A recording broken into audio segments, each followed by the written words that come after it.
আমাদের আরেকজন সবসময় পর্দার আড়ালে থাকেন, আজকের সভাপতি উলফত ভাই, তিনি তার সূচনা বক্তব্যে কিছু কথা বলেছেন। তাকে পর্দার আড়ালে বলছি এই কারণে যে এখন কিছু কথা বলতে হয় যে আর কি এই যে গণ অভ্যুত্থানের ইতিহাসের দাবিদার কিংবা মাস্টার মাইন্ড নিয়ে পরিকল্পনাকারীদের নিয়ে নানান ধরনের আলোচনা হচ্ছে, তো সেখানে আজকে আমার মনে পড়ছে জাফরুল্লাহ চৌধুরীর কথা, যে আজকে উনি হচ্ছে এই অভ্যুত্থানের অন্যতম মাস্টার মাইন্ডদের একজন বলতে হবে। আজকে শহীদুল ভাই আপনারা চেনেন, যে ফটোগ্রাফার, আন্তর্জাতিক মানের একজন আলোকচিত্রী, সাংবাদিক, এবং তার ওয়াইফ হচ্ছে রেহনুমা বেগম, নৃবিজ্ঞানী, জাহাঙ্গীরনগর বিশ্ববিদ্যালয়ের শিক্ষক। তো শেখ হাসিনা যখন আমাদের গণতান্ত্রিক আন্দোলন সংগ্রামকেও বারবার উস্কানি বলছেন, যেটা অনেকের উস্কানি, এই কারণে শিক্ষকদের আন্দোলন হচ্ছে, ছাত্রদের আন্দোলন হচ্ছে, তখন ওনারা একটা প্ল্যাকার্ড লিখেছিল যে আমরা গণতন্ত্রের উস্কানিদাতা।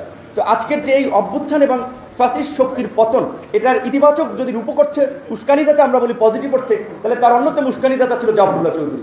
কারণ উনি আমাদেরকে সবসময় ডেকে বলতেন, কি করতেছো তোমরা, ইয়ং মানুষ, রাস্তায় নামো না কেন, ছাত্রদেরকে ডাকো, উলফতকে ডাকো, সাকিকে ডাকো, মান্নাকে ডাকো, অমুককে ডাকো। সব সময় দেখা হলেই তারা দিতেন আন্দোলন সংগ্রামে। এবং অসুস্থ একজন মানুষ ডায়ালাইসিস অবস্থায় হসপিটাল থেকে যে কারো প্রোগ্রামে চলে আসতেন। তো আমরা এই মানুষটাকে খুব মিস করছি। আজকের এই পরিবর্তনটা তিনি দেখে যেতে পারেন নাই।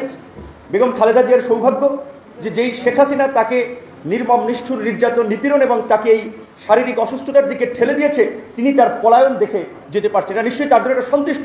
তার একটা বিখ্যাত কথা সম্ভবত ইঞ্জিনিয়ারিং ইনস্টিটিউটের প্রোগ্রামে বলেছিলেন, এই আওয়ামী লীগকে আমরা পচতে দিয়েছি, এমন পচা পচবে, এমন দুর্গন্ধ ছড়াবে যে আওয়ামী লীগ আর মানুষের কাছে গ্রহণযোগ্য থাকবে না। আজকে তাই হয়েছে। যারা এইরকমের একজন, যে কোনো মানুষই এরকম একটা নেতৃত্ব পর্যায়ে থাকে, তাদের যে কিছু ভীষণ থাকে, দূরদৃষ্টি থাকে, সেটা বেগম খালেদা জিয়ার এই কথাটা প্রমাণিত। আজকে দেখেন সেই আওয়ামী লীগ শেখ মুজিবের কন্যা, এত তার দাম্ভিকতা, এত অহংকার যে তিনি টেলিভিশন দিয়েছেন, তিনি 18 কোটি মানুষকে খাওয়ান, তিনি দেশ ছাড়েন না, কত দাম্ভিকতা, শেষ পর্যন্ত পালিয়েই গেলেন। তো পালিয়ে গিয়ে আবার হুমকি দিচ্ছেন নেতাকর্মীদেরকে মনোবল চাঙ্গা করার জন্য, যে না এখন দেখছি নেতাকর্মীরা তো বলছে যে আপা আমাদেরকে রাইখা পালাই গেল, এই নেত্রীর জন্য আমরা এত কিছু করলাম, তাদের মনোবল ফিরিয়ে আনার জন্য যে আমি যে কোনো সময় চট করে ঢুকে যেতে পারি। আবার আমাদের আজকের এই যে উপস্থাপক, তিনি তো পরিষ্কারভাবে বলছেন যে তিনি বুঝতে পারছেন যে আমরা তাকে ফিরিয়ে আনবো, ফিরিয়ে এনে জেলে আমরা তাকে ভরবো এবং তার সর্বোচ্চ শাস্তি হিসেবে যদি মৃত্যুদণ্ড হয়, মৃত্যুদণ্ড কার্যকর করবো। সেজন্য এখন তিনি আবার বলছেন যে আমি চলে আসবো, অর্থাৎ তাকে যে আনা হবে, কারণ তিনি তো এখন তার কোনো পাসপোর্ট নাই, তিনি বাংলাদেশ এবং ভারতের সাথে বন্দি বিনিময় চুক্তি অনুযায়ী তিনি ওখানে যে প্রক্রিয়া আছেন তাকে দেশে আসতে হবে। এবং এটা তো সব দলের দাবি। এখানে এবি পার্টির ফুয়াদ ভাই আছেন, এখানে আজকের প্রোগ্রামটা বিএনপির মুক্তিযোদ্ধা দলের সব মানুষই তো আমরা বারবার বলছি যে শেখ হাসিনা সহ এই আওয়ামী ফ্যাসিবাদের সাথে যারা জড়িত ছিল তাদের বিচার করে ইতিহাসে দৃষ্টান্ত স্থাপন করতে হবে, যেন আর কেউ ফ্যাসিস্ট হওয়ার সব দুঃসাহস না দেখায়। একটা কথা, এখন অনেক কথা বলা একটু ডিফিকাল্ট, কারণ ওপেন প্ল্যাটফর্ম, সোশ্যাল মিডিয়া থাকার ফলে, বিশেষ করে আমরা যেহেতু একটু রাজনীতি করে নিজেদেরকে গড়ে তোলার চেষ্টা করছি, ছোটোখাটো কথা মানুষ সহজে বিতর্কে ফেলে দেয়, নানানভাবে একটা বিব্রতকর পরিস্থিতি তৈরি করে। এখন আমি যদি বলি, আপনি যদি বলেন যে আওয়ামী লীগ কি চিরতরে নিষিদ্ধ চান কিনা, আমি ব্যক্তিগত বলবো না। আমি আন্তর্জাতিক অপরাধ ট্রাইব্যুনালের খসড়া আইনে যে ধারাটি হচ্ছে যে 10 বছরের জন্য নিষিদ্ধ, আমি মনে করি 10 বছরের জন্য নিষিদ্ধ করার দরকার। চিরতরে যদি নিষিদ্ধ করেন, আওয়ামী লীগ নতুন রূপে ফিরবে। ইন্ডিয়ান পৃষ্ঠপোষকতা, এই দেশের যারা ইন্ডিয়ান এজেন্ট সহ আরও অন্যান্য পারিপার্শ্বিক শক্তিগুলো আছে, তাদের পৃষ্ঠপোষকতা আপনি কালকে নিষিদ্ধ করবেন, 2 বছরের মধ্যে তারা আরেকটা ভাইব্রেন্ট শক্তিশালী দল হয়ে আপনার ফিরে আসবে। কারণ তাদের অন্তত 2-4 হাজার মানুষ আছে যারা 1000 কোটি টাকার মালিক।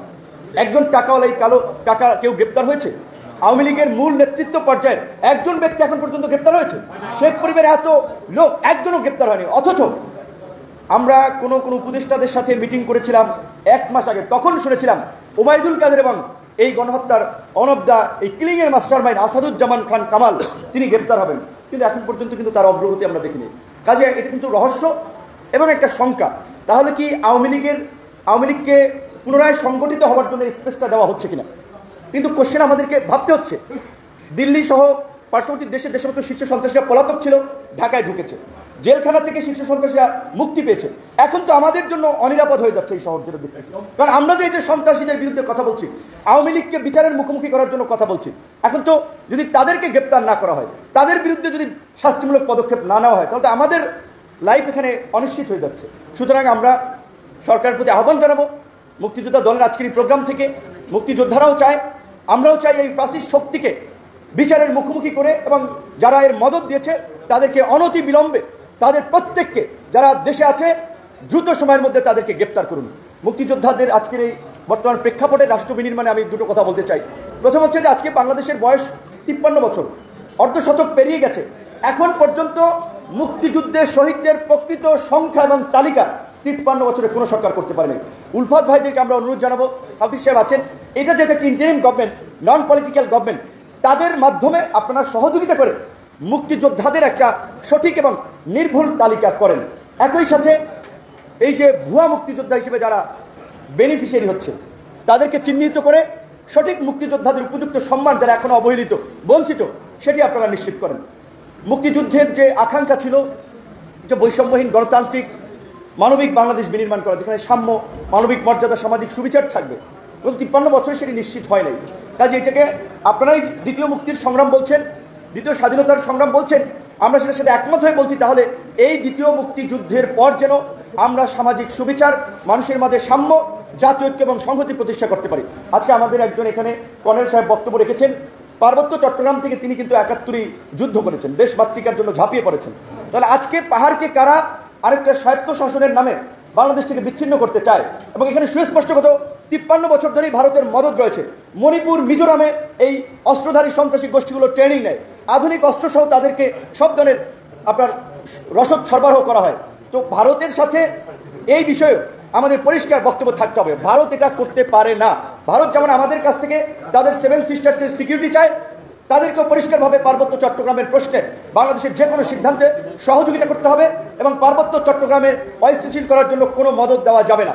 মুক্তিযোদ্ধাদের আজকের এই প্রোগ্রামের মধ্যে দিয়ে আমি মনে করি সারা দেশের মুক্তিযোদ্ধাদের অবশ্যই এই রাষ্ট্র বিনির্মাণে তাদেরকে নতুনভাবে চিন্তা করতে হবে। তরুণদের চিন্তার সাথে তাদের চিন্তাকে মডিফাই করে আগামীর বাংলাদেশকে গড়ে তোলার জন্য সরকারের সাথে, পরবর্তী নির্বাচিত সরকারের সাথেও কাজ করতে হবে। এটা দুঃখজনক যে এখন পর্যন্ত মুক্তিযোদ্ধাদের সাথে সরকারের একটা অফিসিয়াল মিটিং হয় নাই, এটা হওয়া দরকার ছিল। আমরা যতই বড় হয় আমরা তো বাপকে অস্বীকার করতে পারি না ছেলে হয়ে।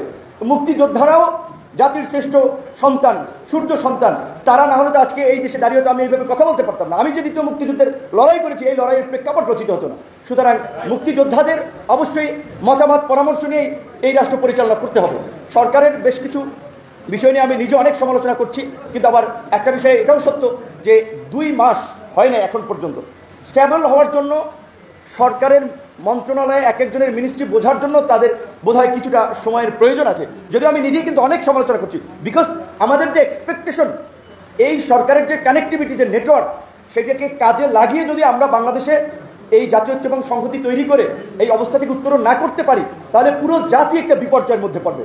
যার কারণে আমরা সমালোচনা করলেও আমাদের অবস্থানটা আবার এখানে পরিষ্কার করি যে এই সরকারের মাধ্যমেই আগামী নতুন বাংলাদেশ বিনির্মাণের একটা পথ আমাদেরকে তৈরি করতে হবে। বাকি কাজ সম্পন্ন করবে নির্বাচিত গণতান্ত্রিক সরকার। পথটা এই সরকারকে রচনা করতে হবে। সেক্ষেত্রে মুক্তিযোদ্ধারা এই প্রজন্মের তরুণদের সাথে, সংগ্রামী নেতৃবৃন্দের সাথে অগ্রণী ভূমিকা পালন করবে, সেই প্রত্যাশা রেখে আমি আমার বক্তব্য শেষ করছি। আল্লাহ হাফেজ।